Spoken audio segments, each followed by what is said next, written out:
আলহামদুলিল্লাহ রাব্বিল আলামিন একবার কমপক্ষে, মানে প্রথমে আল্লাহর প্রশংসা করবেন, তারপর একবার দরুদ পড়বেন আল্লাহুম্মা সাল্লি আলা মুহাম্মাদ ওয়া সাল্লিম, তারপর হাত তুলে দোয়া শুরু করবেন। বৃষ্টি পড়ছে, দোয়া শুরু করে দেন, দোয়া কবুল হবে ইনশাআল্লাহ। আজান দিয়েছে, আজান এবং একামতের মাঝখানের সময়টা আছে, এই সময়টা কাজে লাগান, দোয়া কবুল হবে ইনশাআল্লাহ।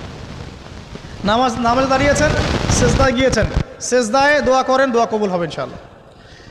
প্রশ্ন করে অনেকে যে ভাই সেজদায় কি বাংলায় দোয়া করা যাবে? হ্যাঁ যাবে, যদি আপনার নামাজটা নফল নামাজ হয়। কোন নামাজ হয়? ফরজ নামাজে করবেন না, নফল নামাজে করতে পারেন ইনশাআল্লাহ। সেজদায় বান্দা আল্লাহর সবচেয়ে কাছাকাছি থাকে, এই সময়ে বেশি বেশি দোয়া করতে রাসূল সাল্লাল্লাহু আলাইহি ওয়াসাল্লাম তাগিদ দিয়েছেন। দোয়া করলে ডাইরেক্ট কবুল হবে ইনশাআল্লাহ। পিতা মাতার খেদমত করে দোয়া করেন, দোয়া কবুল হবে ইনশাআল্লাহ।